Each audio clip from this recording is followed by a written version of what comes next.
KP classes dedicated to excellence. Hey everyone, welcome back to the KP classes. I'm your biology mentor Saima Heather and today is the day 8 of our crash course. तो हम आपके लिए लेकर आए हैं 15 days crash course for the board examination of the biology और ये रहा हमारा entire planner जिसमें अभी तक हम कवर कर चुके हैं हमारे डे 1 पे sexual reproduction in flowering plants, human reproduction, reproductive health and the principle of inheritance and variation and molecular basis of inheritance part 1 has just done. तो आज हम करने वाले molecular basis of inheritance का part 2 in the day 8. ठीक है, इसके साथ ही हम evolution, human health and disease, microbes in human health welfare, biotechnology, principle and application, organism and population, ecosystem and biodiversity and its conservation को within 15 days करवाने वाले हैं. अगर आपने अभी तक प्रीवियस लेक्चर नहीं देखे हैं तो आप प्लेलिस्ट में जाकर गो थ्रू कर सकते हैं और एक एक नोट्स आपको यहाँ पे प्रोवाइड किए जाएंगे. तो आज का जो टॉपिक है वो कौन कौन सा कवर हो रहा है? Transcription, genetic code, types of RNA, translation, post transcription modification, lac operon, human genome project and the DNA fingerprinting. ये सारे ही टॉपिक आज हम कवर करने वाले हैं विथ नोट्स. तो नोट्स पाने के लिए आपको करना क्या है? केपी क्लास की ऐप पे जाना जहाँ पे आपको फ्री नोट्स प्रोवाइड होंगे. करना क्या होगा? If you are Android user, KP exam prep app download कर लीजिए प्ले स्टोर से जाके. If you are iOS user, class plus को आपको डाउनलोड करना है, ORG कोड में ICO डालना है और इस तरीके से अपने क्रेडेंशियल से लॉगिन करने के बाद आपको यहाँ पे 3 डॉट्स दिखेंगे. आप क्लिक करेंगे, साइट पैनल ओपन होगा. इस साइट पैनल में आपको फ्री मटेरियल पे क्लिक करना है जहाँ पे आपका फ्री कंटेंट ओपन हो जाएगा. डॉक्यूमेंट्स में आपको हर एक नोट्स प्रोवाइड हो जाएंगे which is more sufficient for your examination and यहाँ से मिल जाएगा आपको मॉक टेस्ट. ठीक है, तो अगर आप प्रैक्टिस सेशन लेना चाहते हैं तो आपको फ्री मॉक टेस्ट भी प्रोवाइड हो जाएंगे.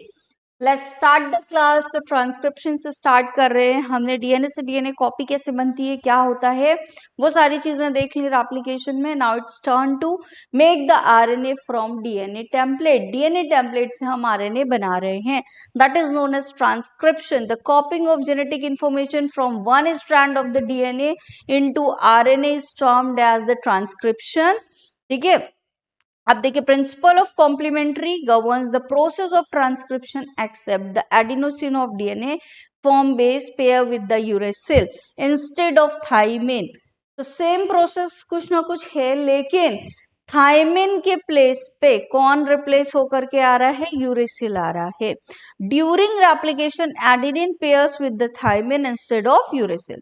During replication, one started the whole DNA is duplicated, whereas transcription take place only a segment of DNA. पूरा का पूरा whole DNA. difference replication और transcription का बता रहे हैं कि रेप्लिकेशन में पूरे का पूरा डीएनए रेप्लिकेट हो रहा था, लेकिन यहाँ पे सिर्फ एक सेगमेंट ऑफ डीएनए से हम क्या बना लेते हैं? हमारा आरएनए बना लेते हैं.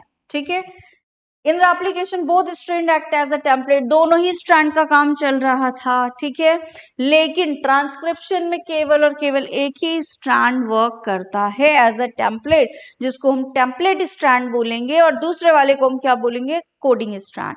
ठीक है, जो आपका आरएनए नहीं बनवाएगा. ठीक है, अब रेप्लिकेशन में डीएनए कॉपीड होता है डीएनए से, लेकिन ट्रांसक्रिप्शन में आरएनए कॉपी हो रहा है कहाँ से? डीएनए से. मतलब डीएनए को देख के क्या बनाया जा रहा है? यहाँ पे आरएनए बनाया जा रहा है. ठीक है, डीएनए देख रहे हैं और क्या बना रहे हैं? आरएनए, और सिंगल स्ट्रैंड से. ठीक, तो दोनों स्ट्रैंड क्यों नहीं यूज करते? Board examination point of view से इंपॉर्टेंट क्वेश्चन है आपका, पूछा जा सकता है कि दोनों स्ट्रैंड इन्वॉल्व क्यों नहीं हो रहे, सिर्फ एक स्ट्रैंड क्यों हो रहा है? अगर दोनों स्ट्रैंड डीएनए के हम इन्वॉल्व करते हैं act as a template, they would translated into 2 RNA. एक डीएनए से कितने आरएनए बन जाएंगे? 2 डिफरेंट सीक्वेंस बन जाएंगी. And turn if the code for the proteins, the sequence of the amino acid in the proteins would be different. तो अगर इस तरीके से 2 आरएनए बने और फिर जब अमीनो एसिड का सीक्वेंस आया तो एक ही डीएनए से कितने प्रोटीन बन जाएंगे? 2 प्रोटीन, मतलब 2 एक्सप्रेशन. तो किस वाले पे जाना है यही नहीं पता चलेगा. ठीक है, तो DNA would be coding for the 2 different proteins. ठीक, ऐसा पॉसिबल नहीं है, इसलिए एक ही स्ट्रैंड लेते हैं। The 2 RNA molecules of the produced for simultaneously would be the complementary to each other, hence will form। क्या बना लेंगे, अगर दोनों एक दूसरे के कॉम्प्लीमेंट्री बनेंगे डीएनए स्ट्रैंड की तरह तो जुड़ जाएंगे आपस में, डबल स्ट्रैंडेड आरएनए बना लेंगे, जो कि क्या करेगा, this would prevent the RNA translation into the protein. जो आपका डबल स्ट्रैंडेड आरएनए बनता है वो सिंगल स्ट्रैंडेड जितने आरएनए होते हैं सबको चॉप कर देता है, तो फिर आरएनए रहेंगे ही नहीं, और आरएनए साइलेंसिंग अगर हो गई तो फिर फर्दर कोई भी प्रोटीन नहीं बनेगा। फॉर दैट 2 रीजन आपका सिर्फ और सिर्फ सिंगल स्ट्रैंड ही यूज होता है। ट्रांसक्रिप्शन यूनिट की बात करें तो 3 रीजन होंगे आपके, जहां से इनिशिएशन हो रहा है, विच इज प्रमोटर सीक्वेंस, बीच में जो आपके जीन है, ठीक है, यही structural gene, that means DNA का सेगमेंट आपका आरएनए बनवा रहा है, और प्रोसेस स्टार्ट हुई है तो रुकेगी भी, जिसको हम क्या बोलते हैं, टर्मिनेशन। ठीक है, अभी क्या बोला कि होल डीएनए कॉपी नहीं हो रहा है, ये पूरा डीएनए था, इसका एक इतना सेगमेंट हो रहा है, तो यहां से यहां तक आपके जो सीक्वेंस है उन्हीं को हम क्या बोलते हैं, gene. This is a starting point, तो ये क्या हो गया आपका प्रमोटर रीजन, ये क्या कहलाएगा, प्रमोटर, और जहां एंड हो रहा है ये क्या कहलाएगा आपका टर्मिनेटर सीक्वेंस कहलाएगा। यही आपका यहाँ पे देखिए बना भी है कि ट्रांसक्रिप्शनल की स्टार्टिंग साइड प्रमोटर है, बीच में आपके स्ट्रक्चरल जीन है जो आरएनए बनवाएंगे, और जहां जाके रुक जाएगा विच इज आपका क्या कहलाएगा, टर्मिनेटर। वो स्ट्रैंड जो कॉपी बनवा रहा है डीएनए का which is known as template strand, और जो आपका क्या होगा दूसरा वाला स्ट्रैंड कोई काम नहीं कर रहा उसको हम कोडिंग स्ट्रैंड बोलेंगे। तो आपका कौन सा वाला स्ट्रैंड टेम्पलेट स्ट्रैंड होता है, पहचान क्या होती है आपकी 3 प्राइम टू 5 प्राइम। ठीक है, तो DNA dependent RNA polymerase enzyme आएगा, क्या करने, पॉलीमराइजेशन करने, न्यूक्लियोटाइड ऐड करने इन ओनली वन डायरेक्शन। कौन से डायरेक्शन में मूव करेगा, 5 प्राइम टू 3 प्राइम डायरेक्शन में। तो 5 प्राइम टू 3 प्राइम डायरेक्शन में मूव कर रहा है नीचे वाले स्ट्रैंड पे, इसका मतलब है ऊपर वाला स्ट्रैंड एंटी पैरेलल कैसा होना चाहिए, 3 प्राइम टू 5 प्राइम। तो आपका जो टेम्पलेट स्ट्रैंड होगा वो 3 प्राइम टू 5 प्राइम होगा, और आरएनए पॉलीमरेज किस डायरेक्शन में मूव करेगा, 5 प्राइम टू 3 प्राइम स्ट्रैंड पे मूव करेगा। ठीक, स्ट्रक्चरल जीन की बात करें, the DNA strand having the polarity कौन सी है, अभी बताया 3 प्राइम टू 5 प्राइम। ठीक है, strand for the transcription, the other strand of DNA having the polarity 5 prime to 3 prime, this is called the coding strand, जिसको हम कोडिंग स्ट्रैंड बोलेंगे। The sequence of the nitrogenous base in the RNA transcribed from the template strand are same as the coding strand of DNA. तो जो RNA बन रहा है वो same to same किसके जैसा बनेगा, किससे कॉम्प्लीमेंट्री होगा, आपके कोडिंग स्ट्रैंड से। बस फर्क क्या है, थाइमीन की जगह पे कौन आ गया है, यूरेसिल आ गया है। ठीक है, all the reference point of defining a transcription unit is made with the coding strand only, not the template strand. जितने भी डिफाइनिंग पॉइंट होंगे ट्रांसक्रिप्शन यूनिट पे वो कहाँ होंगे, कौन मेड कर रहा है उसको, कोडिंग स्ट्रैंड बता रहा है, टेम्पलेट स्ट्रैंड नहीं बता रहा है। ठीक है, क्योंकि जैसा कोडिंग स्ट्रैंड है उसी की प्लेस पे तो नया वाला बन रहा है। ठीक है, तो उसी से रिजेंबल करता हुआ बनेगा। Promoter and terminator present on the either side of the structural gene, बीच में स्ट्रक्चरल जीन है, एक साइड आपका प्रमोटर हो गया, एक साइड आपका क्या हो गया, टर्मिनेटर हो गया। ठीक है, इतने हिस्से में आपका क्या हो रहा है, ट्रांसक्रिप्शन हो रहा है। The promoter located towards the 5 prime and, किस एंड पे, 5 प्राइम एंड अपस्ट्रीम पे। ठीक है, स्ट्रक्चरल जीन के, it is a short sequence of the DNA that provides the binding site for RNA polymerase. जो अपस्ट्रीम सीक्वेंसेस है वो क्या है, आरएनए पॉलीमरेज को बाइंड होने की जगह दे रही है। ठीक है, मोस्टली इसको क्या बोलते हैं, टीए रिच सीक्वेंस होती है, इसलिए इसको टाटा बॉक्स भी बोला जाता है। Presence of the promoter defines the template and coding strand. ये जो प्रोमोटर है यही बताता है टेम्पलेट और कोडिंग स्ट्रैंड का difference. If the position of promoter is change with the termination, अगर प्रोमोटर और टर्मिनेशन का जो सीक्वेंस है, पोजीशन है, वो चेंज होती है, the definition of coding and template strand will be reserve. अगर प्रोमोटर इधर आ गया तो कोडिंग वाला टेम्पलेट हो जाएगा, टेम्पलेट वाला कोडिंग हो जाएगा। ठीक है, सिर्फ प्रमोटर की ही वजह से इनका क्या हो रहा है, डिफ्रेंशिएट हो रहे हैं। टर्मिनेटेड कहाँ पे है आपका, 3 प्राइम एंड की तरफ है, इसको डाउन स्ट्रीम बोल दिया जाता है। ठीक है। इट टर्मिनेट्स द प्रोसेस, काम क्या है, ट्रांसक्रिप्शन को रोक देना। It is also short segment of DNA which recognise the termination factor. आपका रो फैक्टर एक होता है, उसको क्या करता है ये termination factor, short segment of यहाँ पे डीएनए होते हैं, जहाँ पे क्या होते हैं आपके टर्मिनेशन फैक्टर होते हैं, जिनके आगे आपका आरएनए पॉलीमरेज नहीं बढ़ता, नहीं बढ़ेगा तो पॉलीमराइजेशन भी नहीं होगा। ठीक है, ये देखिए आपका इनिशिएशन क्या है, सिग्मा फैक्टर आके बाइंड हो गया इस रीजन पे प्रमोटर पे। जैसे ही सिग्मा फैक्टर ने प्रमोटर रीजन पे बाइंड किया तो आरएनए पॉलीमरेज ने रिकॉग्नाइज कर लिया कि मुझे यहीं बाइंड होना है, आरएनए पॉलीमरेज आया। अब आरएनए पॉलीमरेज का यहाँ दो काम है, ठीक है, एक तो हेलिकल्स को खोलना। तो अगर क्वेश्चन आए कि आपका डीएनए का जो हाइड्रोजन बॉन्ड है वो टूट रहा है या आपका हेलिकल ओपन हो रहा है ड्यूरिंग द ट्रांसक्रिप्शन, तो आरएनए पॉलीमरेज करेगा। अगर रेप्लिकेशन में पूछे तो वही काम कौन कर रहा है, हेलिकेज कर रहा है। तो आरएनए पॉलीमरेज आया, इसने दो काम किए, क्या किया, एक तो ओपन किया स्ट्रैंड को, ठीक है, दूसरा क्या कर रहा है यहाँ पे पॉलीमराइजेशन, न्यूक्लियोटाइड को ऐड भी कर रहा है, दोनों काम सिंगल एंजाइम कर रहा है। ठीक है, अब ये आगे बढ़ता गया, लेकिन जहां इसको टर्मिनेशन पॉइंट मिलेगा, देखिए क्या हुआ, आगे बढ़ रहा था, इसने आरएनए बनाया, लेकिन यहाँ पे क्या हुआ, आपका रो फैक्टर आया जिसने आरएनए पॉलीमरेज को रोक लिया, आगे प्रोसेस नहीं हुई, बस ये जहां तक बनना था आपका उतना आरएनए यहाँ पे बन गया। ठीक है, ये बैक्टीरिया में ट्रांसक्रिप्शन का प्रोसेस का डायग्राम दिया हुआ है। अब क्या होता है, बैक्टीरिया में सिर्फ प्रोसेस यहीं तक होती है, ठीक है, क्योंकि कोई न्यूक्लियस नहीं है, कोई साइटोप्लाज्म डिफरेंशिएट नहीं है, सब कुछ एक ही है। लेकिन यूकैरियोट्स की बात करें तो न्यूक्लियस और साइटोप्लाज्म दो अलग अलग जगह हैं, तो प्रोसेस में भी क्या होगा, कुछ मॉडिफिकेशन होगा। तो जो ट्रांसक्रिप्शन अभी हुआ है, ठीक है, वो सिर्फ क्या हुआ, एक इमेच्योर आरएनए बना इन केस ऑफ यूकैरियोट। आगे की जो प्रोसेस होती है उसको हम पोस्ट ट्रांसक्रिप्शनल मॉडिफिकेशन बोलते हैं यूकैरियोट्स के केस में।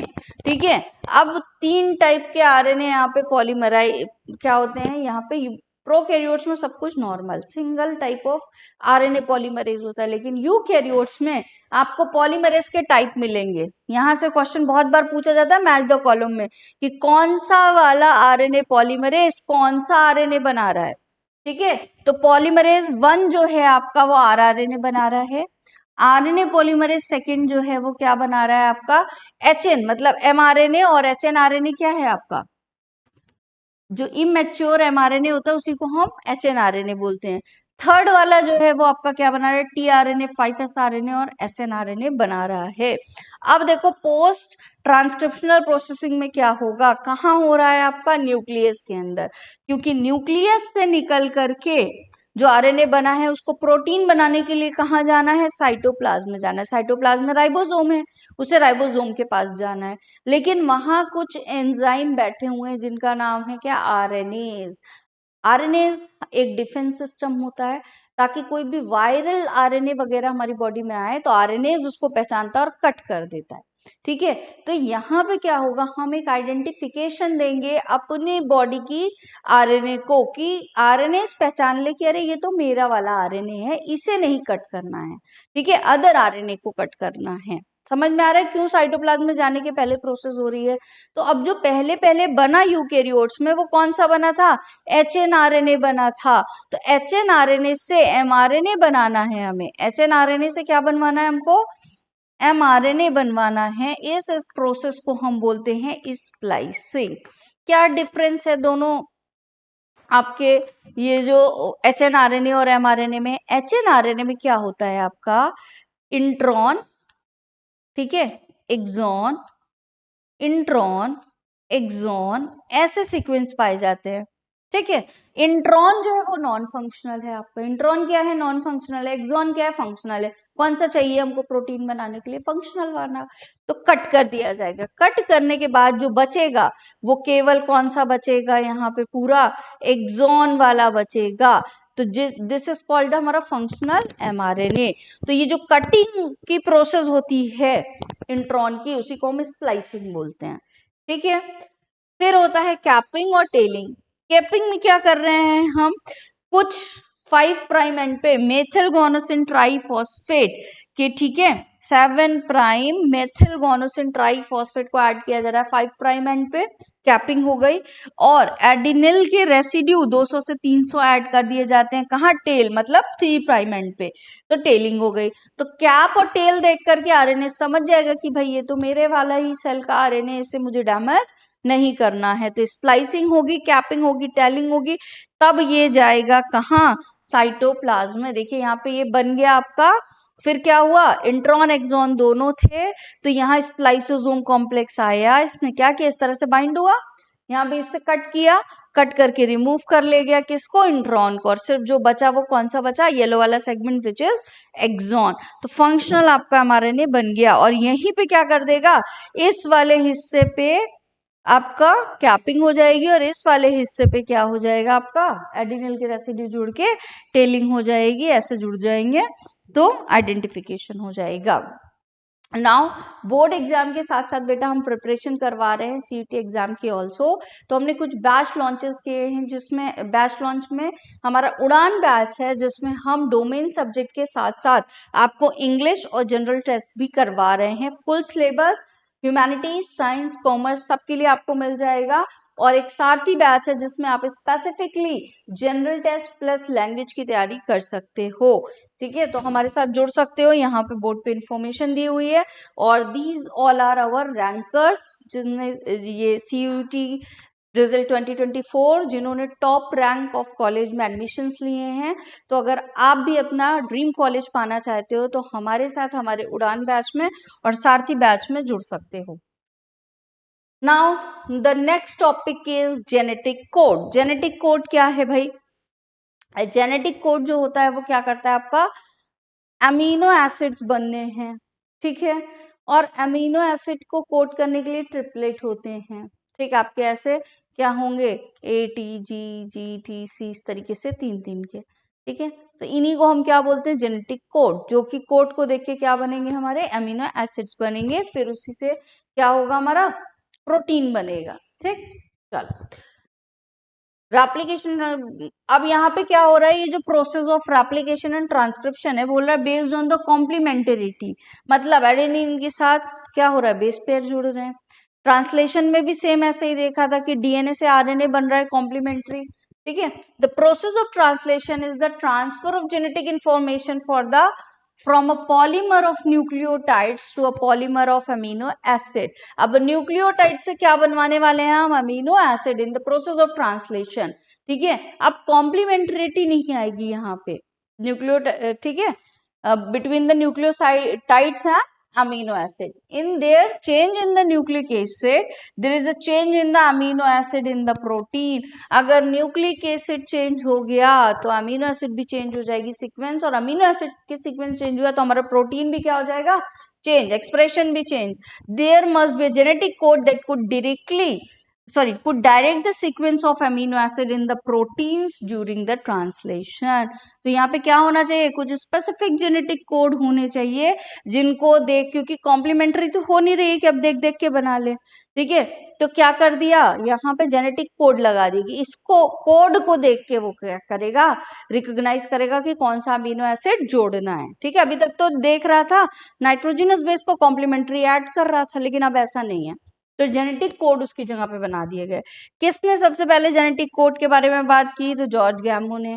ठीक है, तो इन्होंने क्या किया, combination of bases दिए, he suggested that in order to code for all the 20 amino acids the code should be made up of 3 nucleotides. कितने न्यूक्लियोटाइड्स के कोड बने हुए हैं, 3 न्यूक्लियोटाइड का एक कोड बना हुआ है। Next scientist Har Gobind Khorana enables the instrumental synthesizing RNA molecules with the desired combination of the base. Homopolymer and copolymers बनाए किसने, हरगोविंद खुराना ने। फिर नीरनबर्ग ने क्या किया, फ्री सिस्टम बनाया for the protein synthesis, finally help the discovery of genetic code. ठीक है, फिर आपका ओको एंजाइम पढ़ते हैं हम, पॉलीन्यूक्लियोटाइड फॉस्फोराइलेज नाम है जिसका, was also helpful in the polymerizing RNA with the desired sequence in the template independent manner. बिना टेम्पलेट को देखे ही ये क्या करता है, जितने भी पॉलीन्यूक्लियोटाइड पाए होंगे सिस्टम में उनको ऐड कर देगा। ठीक है, तो एंजाइमेटिक सिंथेसिस है किसकी, आरएनए की। बिना सीक्वेंस देखे ही क्या कर देता है ये, बिना टेम्पलेट को देखे ही क्या करता है, आरएनए की कोडिंग कर देता है। जेनेटिक कोड के फीचर क्या क्या है, पहली चीज तो यही ये पूछा जाता है, आपको ये पता होना चाहिए कितने हैं आपके ट्रिपलेट कोडॉन होते हैं, ठीक है। 3 नाइट्रोजिनस बेस से मिलके क्या बन रहा है, एक कोडॉन बन रहा है। देयर आर 64 कोडॉन, कितने कोडॉन है, 64 कोडॉन है, जिसमें से 61 जो है वो क्या कर रहे हैं, अमीनो एसिड बनाते हैं।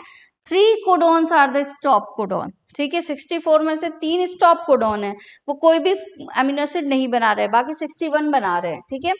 1 कोडॉन, एक कोडॉन जो है वो कोड कर रहा है only for 1 amino acid. That property is known as an ambiguous property. An ambiguous property का मतलब क्या है कि एक कोडॉन से केवल और केवल एक अमीनो एसिड ही बनेगा, ठीक है। अगर मान लो कहीं AUG आया है, ठीक, तो एक ही अमीनो एसिड बनेगा, बाकी नहीं बनेंगे। फिर कॉमनलेस होते हैं, मतलब AUG को लिखने का सीक्वेंस क्या है, डायरेक्ट आप लिख रहे हैं। Degeneracy, some amino acids are coded by more than 1 codon, ठीक है। मतलब कि एक कोई अमीनो एसिड बन रहा है, वो क्या होगा, एक से ज्यादा कोडॉन से बन जाएगा, ठीक है। तभी तो 61 से क्या हो रहा है, आपके 20 अमीनो एसिड बन रहे हैं। कॉमनलेस होगा, यूनिवर्सल होगा, ठीक है। अगर यू जैसे है, तो ये यू क्या बनाने वाला है आपका, फिनाइल एलानिन बनाने वाला। तो हर जगह फिनाइल, जब भी यू साथ में आएगा फिनाइल एलानिन ही बनाएगा, ठीक है। इनिशिएशन कोडॉन AUG मिथ्योनिन बनाता है आपका, फर्स्ट कोडॉन है आपका, ठीक। डुअल फंक्शन करता है, एक तो ये मिथ्योनिन बनाएगा, दूसरा ये क्या करेगा, हर बार जब जब ट्रांसलेशन पढ़ोगे शुरुआत कहाँ से होगी, AUG से ही होगी, ठीक है। नॉन ओवरलैपिंग होते हैं, ऐसा नहीं है एकदम आपका क्या होगा, लीनियर होंगे, ठीक है। लीनियरली रीड कर रहे हैं, ऐसा नहीं कि ओवरलैप करते हो, 3 इधर आ गए फिर अगले 3 आ गए, नहीं। फर्स्ट 3 फिर उसके आगे के 3 फिर उसके आगे के 3, इस फैशन में पढ़ते हो। एंटीकोडॉन्स होते हैं इसका। अच्छा, डायरेक्शन क्या होता है, 5 प्राइम टू 3 प्राइम डायरेक्शन होता है। Anticodon, each codon has the complementary anticodon on the tRNA। हर एक का जो एंटीकोडॉन है वो कहाँ पाया जाएगा, आपका tRNA पे। अभी स्ट्रक्चर पढ़ेंगे उसका हम। नॉनसेंस कोडॉन कौन कौन से हैं, वो कोडॉन जो कुछ भी कोड नहीं करते, ठीक है। UA, GUA एंड ये UAG, इनको हम क्या बोलते हैं, नॉनसेंस कोडॉन। क्यों कोड नहीं कर रहे हैं, क्योंकि जो tRNA उस पे इनका कोई भी एंटीकोडॉन प्रेजेंट ही नहीं होता, ना एंटीकोडॉन प्रेजेंट होगा ना tRNA कोई अमीनो एसिड लेकर आएगा, ठीक है। तो ये क्या है, आपका नॉनसेंस कोडॉन कहलाते हैं। ये देखिए आपका स्ट्रक्चर है, टेबल दी हुई है, जिसपे क्या है, हमारे सारे ये आपके देखिए फेनाइलएलानिन बन रहा है, इससे भी और इससे भी ल्यूसीन बन रहा है, ठीक है। फिर ये भी ल्यूसीन बना रहा है, ये भी ल्यूसीन बना रहा है आपका। तो ये क्या है, आपके पूरे अमीनो एसिड का चार्ट दिया हुआ है। इसके साथ ही बेटा हमारी सीरीज ऑफ बुक्स भी लॉन्च हो चुकी है for the CUT as well as board examination. तो अगर आप परचेज करना चाहते हैं तो आपको लिंक मिल जाएगा। आपको soft copy and hard copy दोनों ही अवेलेबल है, तो आप डिस्क्रिप्शन में देख सकते हो बुक की अवेलेबिलिटी के लिए। Now mutation and genetic code, ठीक है। अब देखो क्या हो रहा है, अगर पॉइंट म्यूटेशन हुआ, मतलब AUG, इसका बहुत अच्छा एग्जाम्पल दूं, गैग से गग बन जाता है, ठीक है। तो A के प्लेस पे U आ गया, ठीक। तो गैग से गग बन रहा था कहाँ, सिकल सेल एनीमिया में हमने पढ़ा था, ठीक है। ग्लूटामिक एसिड की जगह वेलिन बनने लग गया था, ठीक है। तो इसी को हम क्या बोलते हैं, पॉइंट म्यूटेशन। तो अगर जेनेटिक कोड में डिफरेंस आ गया तो पॉइंट म्यूटेशन अकर हो जाएगा, ठीक। नाइट्रोजनस बेस क्या हो रहा है, रिप्लेस हो रहा है। अब अमीनो एसिड चेंज हो जाएगा, जिससे क्या होगा, यहाँ पे देखो एग्जाम्पल भी दिया, it is called the sickle cell anaemia is the example of that. दूसरा होता है आपका फ्रेम शिफ्ट म्यूटेशन, कुछ नया ऐड हो गया या डिलीट हो गया, ठीक है। तो भी उसको क्या बोलते हैं, फ्रेम, पूरा का पूरा फ्रेम शिफ्ट हो जाता है, ठीक। मान लो यहाँ पे GAG था, ठीक है, एक ए और यहाँ ऐड हो गया, तो अब क्या होगा, ये GAA हो जाएगा, ठीक। इसको हम क्या बोलते हैं, फ्रेम शिफ्ट म्यूटेशन बोलते हैं। Best understood by the beta thalassaemia. Beta thalassaemia इसी का एग्जाम्पल है, जिसमें हम क्या करते हैं, हमारा फ्रेम शिफ्ट म्यूटेशन देखते हैं। नेक्स्ट है आपका टीआरएनए और एडॉप्टर मॉलिक्यूल। देखिए यहाँ पे टीआरएनए दिया हुआ है, ये वाला रीजन आपका एंटीकोडॉन है, यहीं पे यूसीए है तो इसकी जगह क्या होगा आपका एजीयू वाला अमीनो एसिड आएगा। ठीक है, तो एमआरएनए के जो कोडॉन है उनको कौन रीड कर रहा है, टीआरएनए का एंटीकोडॉन जो है वो रीड करता है। ठीक, translation it refers to the, अगर ये वाला थोड़ा सा ध्यान से देखो पहले, यहाँ पे क्या होता है, इसको सॉल्युबल आरएनए भी बोलते हैं। एडॉप्टर मॉलिक्यूल है आपका, एंटीकोडॉन लूप पाई जाती है, ठीक है, जिसको देख करके क्या हो रहा है आपका एमआरएनए आ रहा है। अमीनो एसिड एक्सेप्टर एंड होता है जो कि बाइंड करता है किससे, अमीनो एसिड से। देखो यहाँ पे ये वाला हिस्सा, ये मान लो एक आपका क्या है, इस तरीके से कुछ स्ट्रक्चर बना हुआ है, ठीक है, ये वाला एंड एंटीकोडॉन है जहां पे आपके एंटीकोडॉन पाए जाएंगे। ठीक है, इस वाले से क्या होगा आपका, यहाँ पे आपका अमीनो एसिड लोड होता है आकर के। ठीक है, कौन सा अमीनो एसिड उसको लेकर के आना है। फिर यहाँ पे ये वाली जो लूप है ये क्या होगी आपकी, राइबोसोम से जाकर के अटैच हो जाएगी। ठीक, कि वहां पे आपका क्या होता है, राइबोसोम से जाके अटैच होगी, तभी तो एमआरएनए के ऊपर लोड कर पाएगा। ठीक, तो यही टीआरएनए से हम क्या पढ़ेंगे पूरा ट्रांसलेशन। क्या हो रहा है यहाँ पे, पॉलीमराइजेशन हो रहा है किसका, अमीनो एसिड का। एक अमीनो एसिड था, फिर दूसरा आके जुड़ा, फिर तीसरा आके जुड़ा, इसी को तो प्रोटीन बोलोगे। ठीक है, तो यहाँ एक पॉलीपेप्टाइड बन रहा है अमीनो एसिड का। The number and sequence of amino acid are defined by the sequence basis in the mRNA. MRNA में जो सीक्वेंस बेसिस है उसी के अकॉर्डिंग हमारा क्या होगा, अमीनो एसिड का सीक्वेंस अरेंज होगा। ठीक है, और अमीनो एसिड को कौन जोड़ता है, पेप्टाइड बॉन्ड। ठीक है, तभी प्रोटीन बनेगा। Amino acids are the activated in the presence of ATP. पहला प्रोसेस क्या होगा, देखो क्या हो रहा है, टीआरएनए अमीनो एसिड को लेके जा रहा है कहाँ, एमआरएनए के पास, उसके कोड से मिल रहा है देख के, अमीनो एसिड लेके जा रहा है और अमीनो एसिड पे अमीनो एसिड जुड़ रहा है, यही हो रहा है। ठीक है, तो जब हमको ट्रेवल पे जाना होता है तो सबसे पहले हम क्या करते हैं, सीधे ट्रैवलिंग नहीं शुरू करते, पहले हम जागते हैं, प्रिपेयर होते हैं, फिर हमने कैब बुक की, कैब में ओटीपी दिया, ओटीपी देख के हम बैठे, फिर हम अपने डेस्टिनेशन पे गए, यही हो रहा है। तो यहाँ पे जो ओटीपी है वो आपका एंटीकोडॉन है। ठीक है, और जो आपकी कैब है वो टीआरएनए है, उसकी सीट कौन सी आपकी 3 प्राइम एंड है जहां पे अमीनो एसिड आकर के बैठेगा। ठीक, और एमआरएनए तक जाएगा। अब देखो हो क्या रहा है यहाँ पे, सबसे पहले आपका क्या होगा, एक्टिवेशन होगा ना, तो अमीनो एसिड का एक्टिवेशन होगा, एनर्जी लगेगी, एनर्जी के साथ एक्टिवेट हुआ एटीपी लगा के। ठीक है, और कहाँ जाके जुड़ गया एक्टिवेट होने के बाद, टीआरएनए से। ठीक, जिसको हम क्या बोलते हैं कि अब टीआरएनए की चार्जिंग हो गई। ठीक, और एमिनो एसाइलेशन भी इसको बोला जाता है। उसके बाद क्या होगा, राइबोसोम जो है हमारा, वहां पे वो क्या करता है, राइबोसोम जो है वो एमआरएनए पे आकर के बाइंड होता है प्रोटीन सिंथेसिस के लिए। ठीक, राइबोसोम का आरआरएनए होता है एंड 80 डिफरेंट प्रोटीन क्या करता है, सिंथेसाइज करता है। फिर इन active state ribosome 70s, prokaryotes की बात करें, डिफरेंट इन 2 सब यूनिट्स, कौन कौन सी, 50s एंड 30s। मान लो ये एमआरएनए है, यहाँ पे पहले आपका कौन सा यूनिट आके बाइंड हो जाएगा, स्मॉलर वाली, फिर यहाँ पे कौन सी यूनिट बाइंड हो जाएगी आपकी, लार्जर 50s वाली। पहले 30s वाली यूनिट बाइंड हुई, फिर यहाँ कौन बाइंड हो गया आपका, 50s वाली यूनिट बाइंड हो जाएगी। ठीक, अब शुरुआत हुई, the process of translation, amino acid जाग चुका है, बाइंड हो चुका है टीआरएनए पे। ठीक है, एक्टिवेशन चार्ज हो गया tRNA. The process of translation of protein synthesis begin with the attachment of mRNA with small सब यूनिट ऑफ राइबोसोम। ठीक है, सबसे पहले एमआरएनए से कौन जुड़ गया, स्मॉल सब यूनिट 30s वाली जुड़ गई। ठीक, the ribosome binds to the mRNA at the start codon AUG, कहां से जाके जुड़ी, जहां पे AUG होगा वहीं पे जाकर के जुड़ जाएगी। AUG is recognised by the initiator tRNA. अब क्या होगा, जो लार्जर सब यूनिट है वो अटैच होगी इनिशिएशन कॉम्प्लेक्स में। अब यहाँ पे लार्जर वाली भी आके बाइंड हो गई। Larger sub unit has 2 site, A site and the P site. Initiated tRNA accommodate the P site of the larger sub unit. जो हमारा टीआरएनए है वो सबसे पहले कौन से साइट पे बाइंड होगा, पी साइट पे, ठीक है। फिर क्या होगा, ए साइट से क्या कर जाएगा आपका, यहाँ पे the subsequent amino acyl tRNA जो है वो enters into the A site, वो ए साइट से क्या हो जाएगा आपका, आगे की तरफ बढ़ जाएगा, पी साइट पे आके जुड़ा, ठीक है। फिर आगे पहुंच गया कहाँ, ए साइट पे, लोड कर दिया उसने अमीनो एसिड को, लोड करने के लिए कहाँ जाएगा, ए साइट पे जाएगा।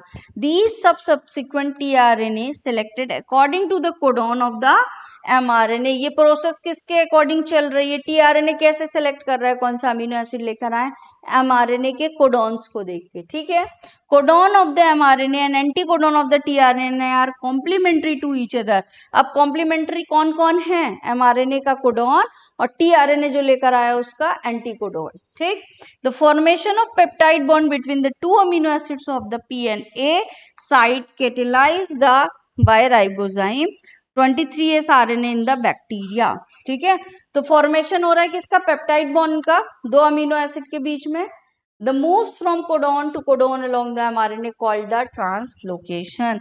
अब देखो क्या होता है, मैं थोड़ा सा सिंपल वर्ड में बोलूं, ये आपका क्या है, एमआरएनए है, ये मेरा जो हाथ है वो राइबोसोम है, इसने इसको ऐसे यहाँ से बाइंड किया, ठीक है। अब क्या हो रहा है, आरएनए नहीं, आपका एमआरएनए मूव नहीं कर रहा है, आपका कौन मूव कर रहा है, राइबोसोम।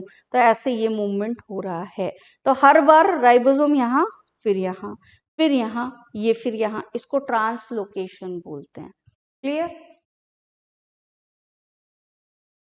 अब इलोंगेशन कंटिन्यू चलता रहेगा जब तक आना है, कब तक चलेगा, जब तक कि पी साइड पे कौन ना आ जाए, स्टॉप कोडॉन ना आ जाए, ठीक है। अब स्टॉप कोडॉन के लिए कोई टीआरएनए है ही नहीं है कि वो आए, ठीक है। तो एक रिलीज फैक्टर आता है जो कि बाइंड हो जाता है कहाँ, स्टॉप कोडॉन पे, और क्या हो जाता है, जो राइबोसोम है वो शिफ्ट हो जाता है और सेपरेट हो जाता है पॉलीपेप्टाइड आपका। And mRNA also has some additional sequences, कुछ additional sequences भी पाई जा रही हैं that are not translated, called the untranslated region UTR, ठीक है। अब देखो क्या होता है, स्टार्ट कोडॉन है, स्टॉप कोडॉन है, ये आपका पूरा mRNA है, यहाँ AUG था, ठीक है, यहाँ मान लो UAG था, ये स्टार्ट कोडॉन था, ये स्टॉप कोडॉन था, ठीक। इसके इधर भी कुछ कुछ मान लो सीक्वेंस होंगे, ठीक है, यू यू यू है मान लो इधर, लेकिन स्टार्ट से स्टॉप के बीच ही तो आपकी प्रोसेस होगी, तो क्या इसका ट्रांसलेशन होगा, नहीं होगा, इसका भी नहीं होगा, तो इसी को हमने यूटीआर बोल दिया, अनट्रांसलेटेड रीजन, ठीक। देन क्या है आपका, ये देखिए पूरा डायग्राम दिया हुआ है, यहाँ हो क्या रहा है, इस तरीके से देखो, ये टीआरएनए था, राइबोसोम पे आया अटैच, ये टीआरएनए लेकर के आ रहा है, ठीक, यहाँ लोड कर रहा है, ये आपका क्या है, राइबोसोम है जिसकी ए साइट और पी साइट है, पी साइट पे देखो प्रोटीन जुड़ता जा रहा है, और जब जुड़ता चला जाएगा, आगे बढ़ता चला जाएगा, ये पूरी चेन बनती जा रही है, और चेन बन के इस तरीके से रिलीज होती जा रही है, ठीक है।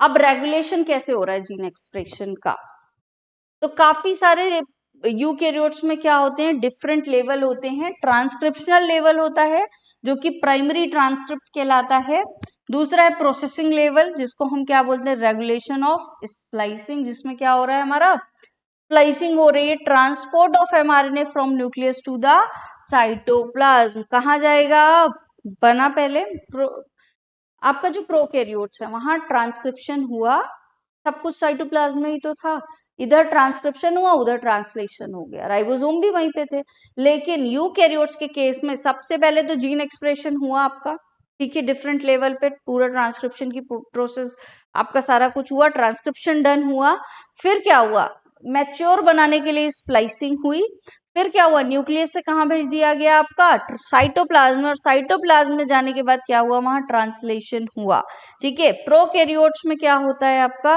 रेट ऑफ ट्रांसक्रिप्शन जो है वो इनिशिएशन के साथ ही हो जाता है, जैसे इनिशिएशन शुरू नहीं हुआ कि सारी प्रोसेस बिना रुके एक साथ हो जाएगी, ठीक है। The activity of the RNA polymerase at the promoter is regulated by the accessory protein which affect its ability to recognize the start site. ठीक है, जो RNA polymerase है प्रमोटर पे, वो क्या कर रहा है, उसको कुछ accessory protein आते हैं, हेल्प करते हैं, और वो क्या करते हैं, प्रोसेस को रेगुलेट करते हैं. ठीक है, the regulatory protein can act both positively, activator भी हो सकते हैं और रिप्रेसर भी हो सकते हैं. अब हो सकता है कि कुछ ऐसा प्रोटीन आया हो जो आरएनए पॉलीमरेज को मोटिवेट करे कि चलो आगे बढ़ो, लेकिन कुछ ऐसा भी आ सकता है जो पकड़ के रोक ले कि नहीं आगे नहीं बढ़ना है. ठीक है, मतलब उसका रास्ता रोक ले. The regulatory proteins interact with the specific region of DNA called the operator, which regulate the accessibility of RNA polymerase to the promoter. क्या होता है आपका ये जो रेगुलेटरी प्रोटीन है वो किससे इंटरेक्ट करते हैं, आपके डीएनए के कुछ रीजन से, जिनको हम क्या बोलते हैं, ऑपरेटर रीजन. ठीक है, वहीं आके ये क्या करेंगे, इनसे इंटरेक्ट करेंगे और वो आरएनए पॉलीमरेज को एक्सेसिबिलिटी प्रोवाइड करते हैं कि आगे जाके क्या करना है ऑपरेटर रीजन पे. अब जीन एक्सप्रेशन में हम एक ओपेरॉन सिस्टम पढ़ते हैं. ओपेरॉन सिस्टम क्या है, आपका ग्रुप ऑफ स्ट्रक्चरल जीन है जो एक साथ फंक्शन कर रहे हैं, उसको हम ओपेरॉन बोलते हैं. अब उसमें एक मीडियम आता है, बैक्टीरिया का जो मेटाबॉलिज्म है उसमें लैक्टोज, उस मीडियम में ये देखा गया, इसलिए इसका नाम क्या रख दिया गया है, लैकोपेरॉन. किसने सबसे पहले ओपेरॉन मॉडल दिया था, तो जैकब एंड मोनॉड ने फर्स्ट टाइम इसको ट्रांसक्राइब किया था.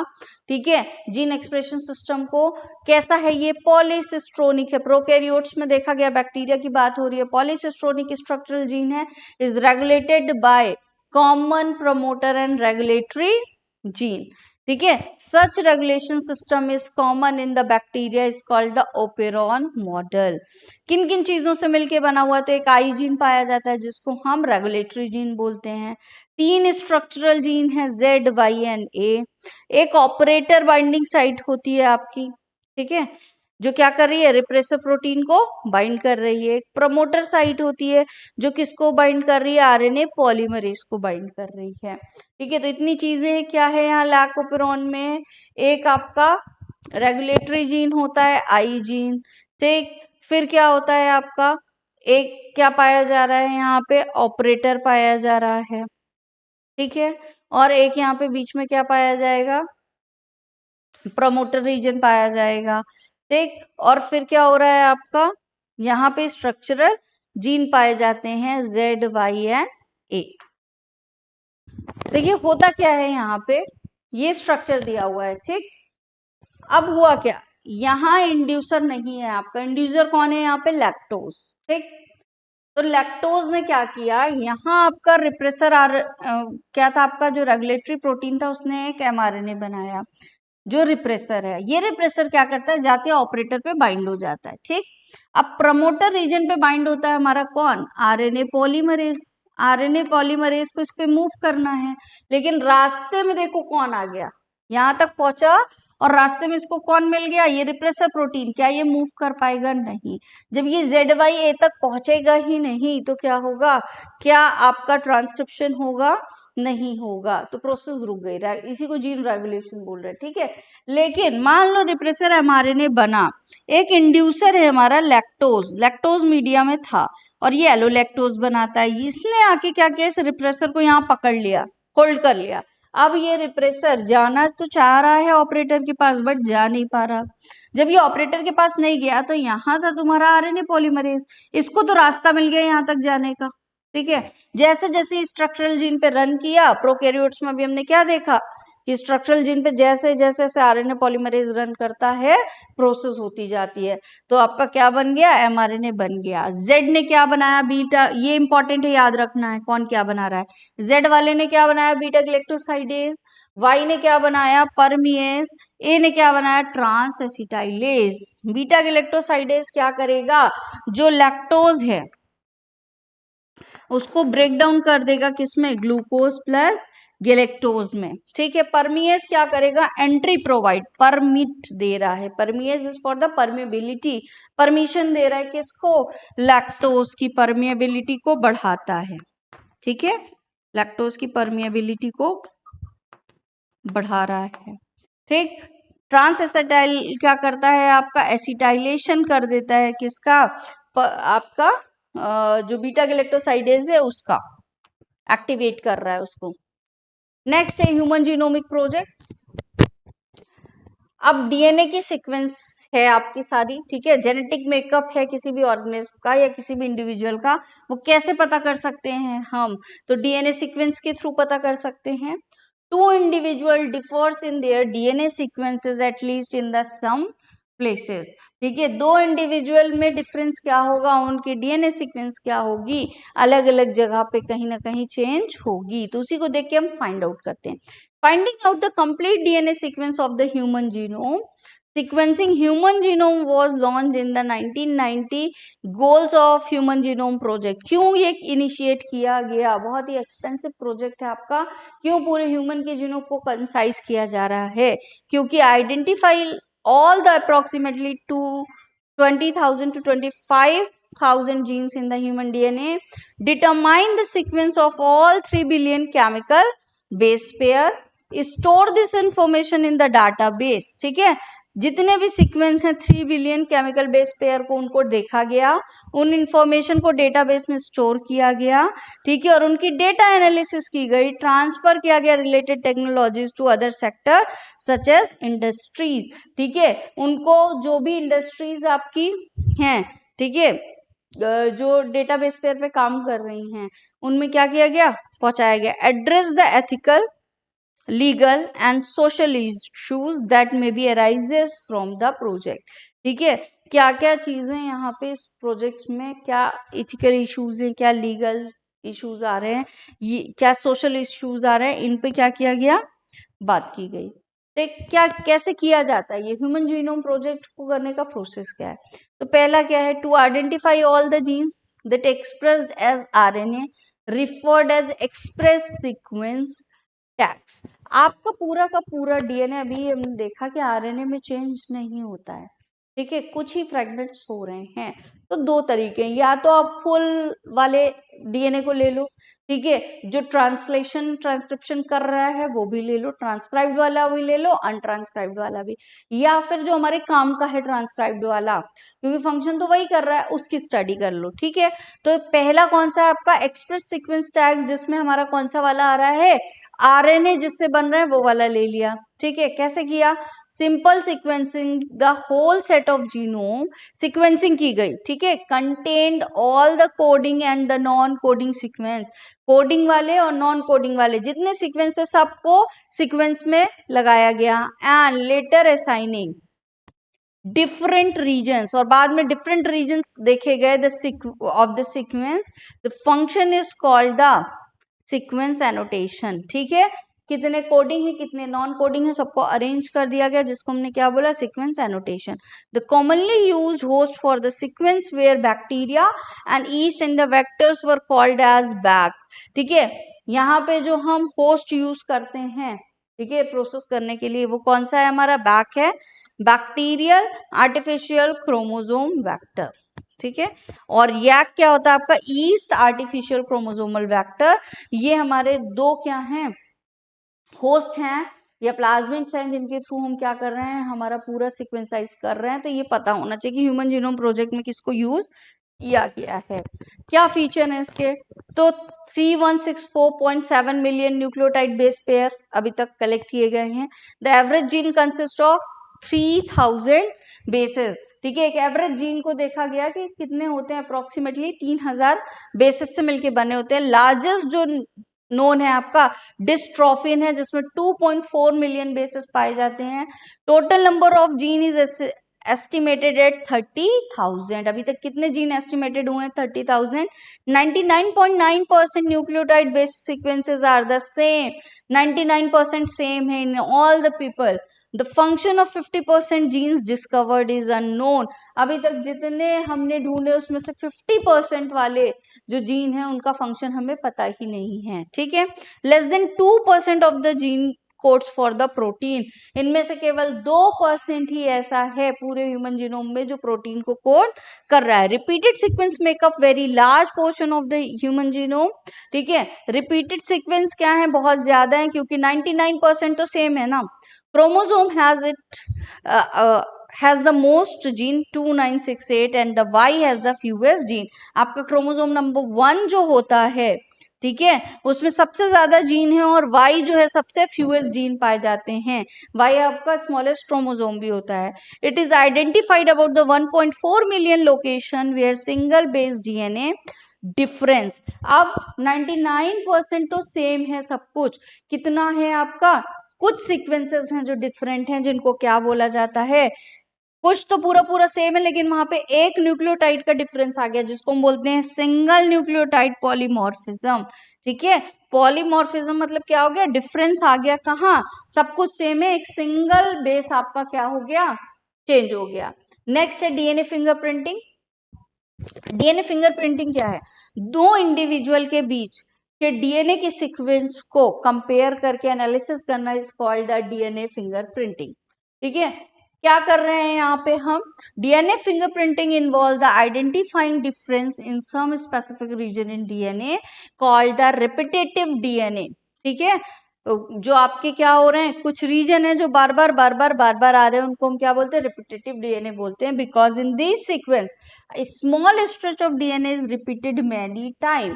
ठीक है, कुछ स्मॉल रिपीटेड सीक्वेंसेस हैं जो क्या, मान लो ये सीक्वेंस है, इस पे बहुत सारे सीक्वेंस हैं, ठीक है, लेकिन कुछ दूरी पे सीटीएजी आया, फिर सीटीएजी आया, फिर सीटीएजी आया, इस तरीके से कुछ सीक्वेंस है जो थोड़ी थोड़ी दूर पे स्मॉल स्ट्रेचेस में क्या होती हैं, बार बार आपकी शो होती है। During सेंट्रिफिकेशन the bulk DNA forms a major peak and the other small peaks are called the satellite DNA।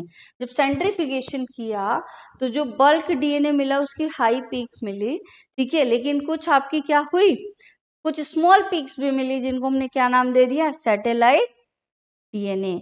Depending on the base composition, base composition के अकॉर्डिंग 80 रिज और GC ridge length of the segment, ठीक है, and the number of the repetitive units, and the satellite DNA classified into many types such as mini satellite and the micro satellite। तो ये जो satellite DNA उसको दो part में हमने बांट दिया, माइक्रो और मिनी सैटेलाइट, किसके अकॉर्डिंग कि 80 और जीसी रिच का कंपोजिशन क्या है, लेंथ क्या है सेगमेंट की, और नंबर ऑफ आपके रिपीटेटिव यूनिट क्या है। This sequence does not code for any protein, ये जो आपके रिपीटेटिव सीक्वेंस हैं ये कोई प्रोटीन कोड नहीं करते। This sequence show the high degree of polymorphism and form basis of DNA fingerprinting. ये बस क्या शो कर रहा है, पॉलीमॉर्फिज्म मतलब एक इंडिविजुअल से दूसरे इंडिविजुअल में डिफरेंस दिखा रहा है, ठीक है, जो कि किस में हेल्प करता है, हमारा डीएनए फिंगरप्रिंटिंग में। प्रोटीन बनाना इसका काम नहीं है। Polymorphism in DNA sequence is the basis of genetic mapping of human genome as well as of DNA fingerprinting. तो ये जो पॉलीमॉर्फिज्म है, डिफरेंस शो हो रहा है individual to individual in the DNA sequence, ये क्या कर रहा है आपका, ह्यूमन जीनोम प्रोजेक्ट में भी हेल्प कर रहा है as well as DNA fingerprinting में भी कर रहा है।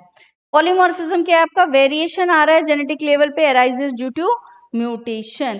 If an inheritable mutation is observed in a population at high frequency is referred as the DNA polymorphism। अगर हाई डिग्री पे आपका कोई म्यूटेशन पॉपुलेशन में देखा जा रहा है तो उसे ही हम क्या बोलते हैं, डीएनए पॉलीमॉर्फिज्म बोलते हैं। ठीक है, कैसे डीएनए फिंगरप्रिंटिंग करेंगे, तो DNA fingerprinting was initially developed by the Alec Jeffreys. He use satellite DNA, किसको यूज किया था, ये रिपीटेटिव वाले आपके सीक्वेंस को, as the basis of DNA fingerprinting that shows very high degree of polymorphism.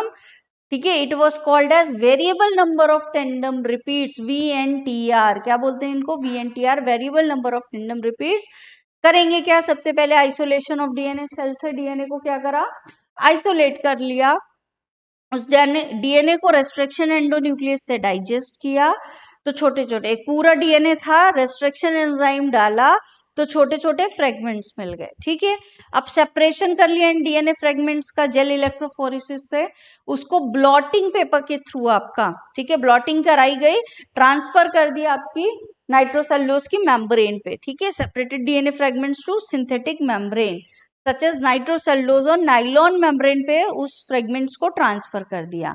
Double stranded DNA made single strands. ठीक है, double stranded DNA से हमने क्या बनाया, सिंगल स्ट्रैंडेड डीएनए बनाया।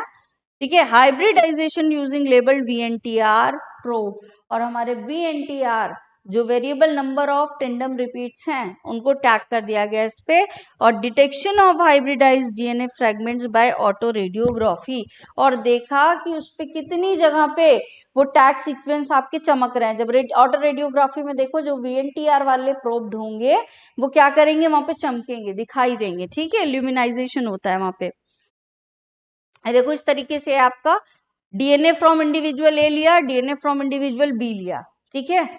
अब यहाँ पे जो मान लो कोई कहीं क्राइम हुआ था, वहां पे हमें सैंपल मिला, वो वाला सैंपल ये है। दो पर्सन ए और पर्सन बी पे हमें क्या था, सस्पेक्ट था।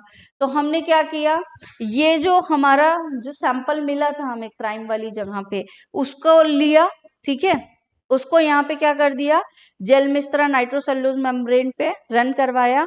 और दूसरा क्या किया, यहाँ पे हमने इंडिविजुअल ए और इंडिविजुअल बी का भी इसी तरीके से जेल पे रन करवाए फ्रेगमेंट्स। अब देखो जिसमें सी वाले से अगर देखा जाए तो बी वाले की क्या है, सिमिलरिटी हो रही है। तो क्या पता चला, जो क्राइम वाले प्लेस पे हमको सैंपल मिला था, तो हमारा जो सस्पेक्ट था वो कौन सा, बी वाला इंडिविजुअल, वही क्या था हमारा जो था वो सैंपल से मैच कर रहा है, ठीक है। The VNTR belongs to the class of satellite DNA referred to as the mini satellite. The size of VNTR कितने से कितना होता है, 0.1 to 20 kb.